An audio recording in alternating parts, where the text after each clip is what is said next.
Make you feel very welcome.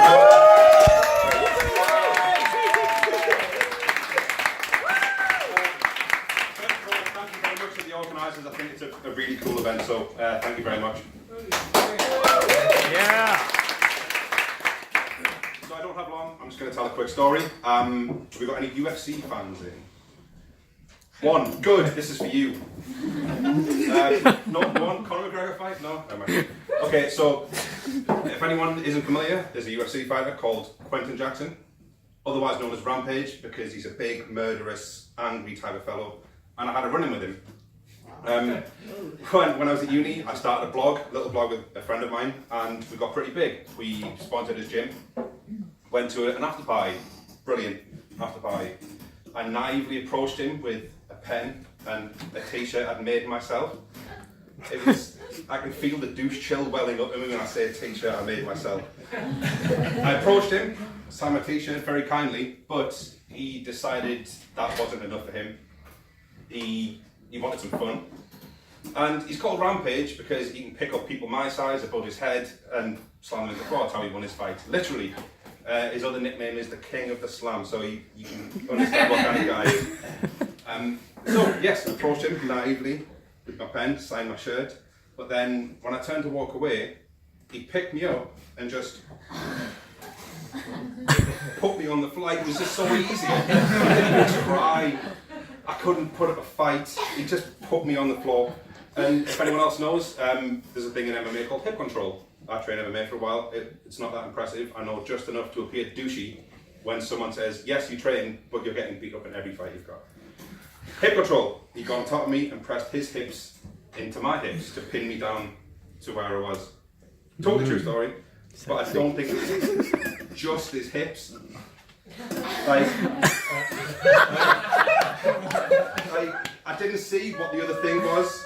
It just felt like an Elizabethan table leg. Corners and shit. It just. Oh, it was awful. I think he's. So yeah, anyway, sitting the floor. This, whatever the fuck it was against my leg, his hips on mine. Bad enough, right?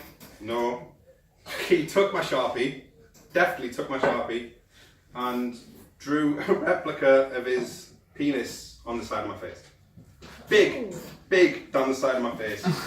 So one of the, I don't know where the other ball is, maybe he's only got one ball. And then he arched the drawing. So his entire unit occupied both of my units.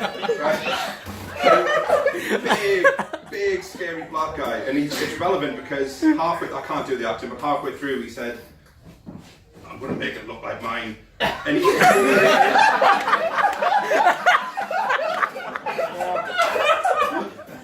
fucking coloured it in.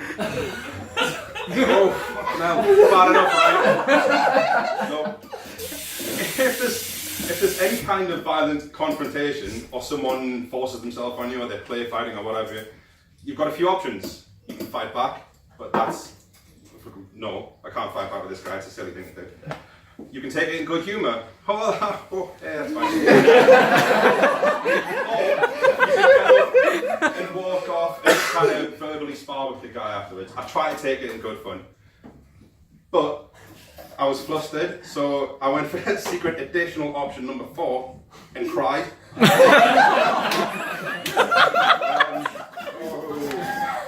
Yeah, it took, cried in front of my girlfriend, my business partner, all these killers of men. The only reason they don't kill people is because they adhere to the rules of the contest they're in. If they wanted to, they could have killed him, the other guy, me, but no. Anyway, let me up, mercifully, the fucking pen penis on my face. Let me walk off. Now I cried. Can't hide that fact. Cried my eyes out. And this isn't something new to me, this is the kind of reaction I get. So 2 interactions or 2 occasions perfectly personify this.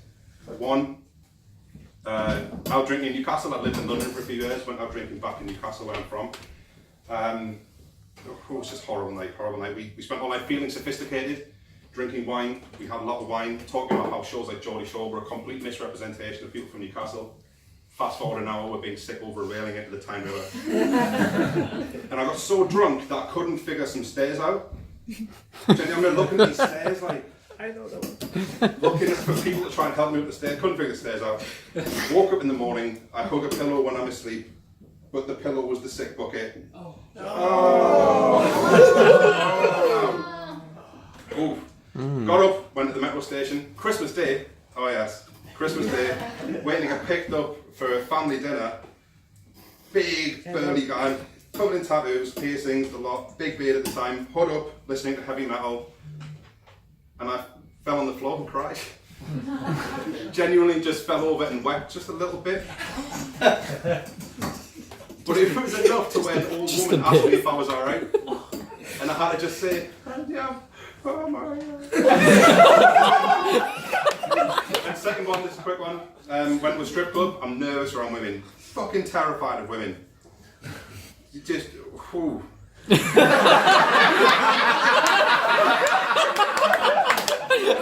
to a strip club, the woman approached me, was like a dancer, and I just froze completely still dead. Just fucking hoping that this woman's vision was based on movement like a T-Rex. Dead still, and then I fucking cried then as well. So if those two things weren't ridiculous enough, you've never seen ridiculous until you've seen a 22 stone, bearded, one arm tattooed completely back, Geordie, scurrying away from a bunch of trained killers, crying through a 1/8 representation of another man's penis on your face. Never lived that down. But yeah, then I got shit-faced and went home and left my credit card there, and they all ran up a £3 balance, so it wasn't a terrible night. That's it. Thanks very much.